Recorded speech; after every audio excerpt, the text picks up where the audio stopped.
Welcome to Jethro's Garage. How y'all doing today? Hey, I wanted to bring y'all in here, show you a couple of more ratchets and how they're made on the inside, a little closer look at them. Today I've got my Gearwrench and I've got an old SK. Both companies use just a slightly different approach on how to make these things work.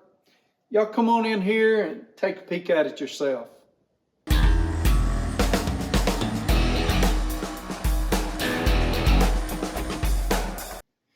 Okay, I'm gonna make this a little bigger for everyone to see better, and hopefully we'll get our camera to focus. So I've got you all the way in here.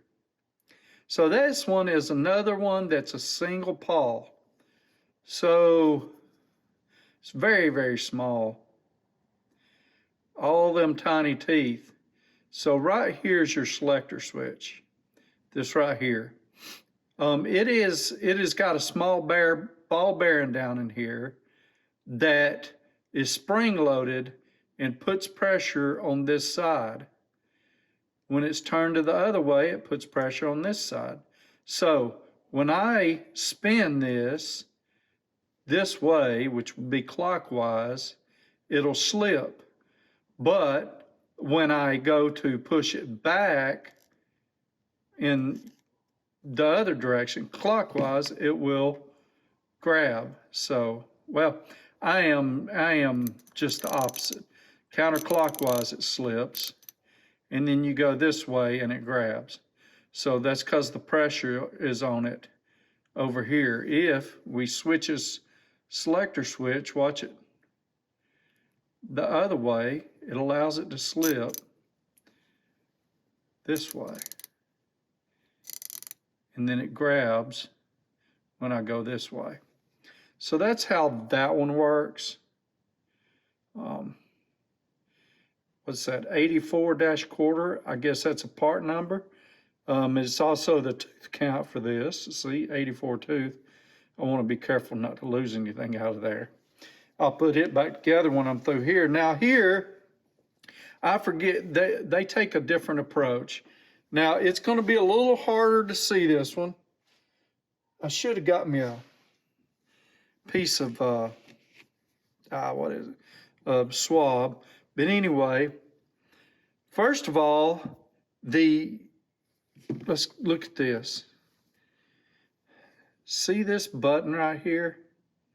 That moves that little spring right here, this heart-shaped spring, and it allows it to push one way or the other on the paw.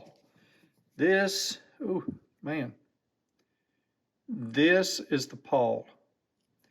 The inside of this housing has the teeth, and then this paw is the one that rocks back and forth according to how you want it to do.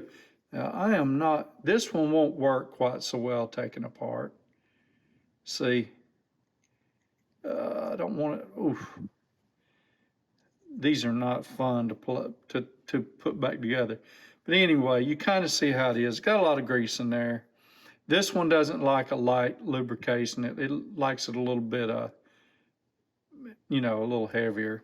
That gives y'all a good idea of what makes these tick. Okay, that's it for today. Both, different styles to do, and they're both pretty decent. I like them both. I've had that SK for a little bit. I really like using it. And I'm hoping I'll get to like using that Gearwrench. Eventually I'm gonna tear one of these up, taking it apart, won't be able to put it back together, or just spring out and parts go everywhere and won't be able to find it. Like earlier, I took this lifter apart here and the retainer popped out, and it's somewhere here on the floor and I can't find it. I will be I'll show y'all some lifters one of these days. I'm taking them apart, cleaning them out. I'm gonna polish them up real good. I've got a leather strop on a wheel over here. I'm going to use to polish them up and see if we can't get a little more mileage out of some of these things. Y'all take care and tune back in later for more videos. If you like my stuff, please click that like button, subscribe, and hey, tell your friends about me. They might like me too. Thank you.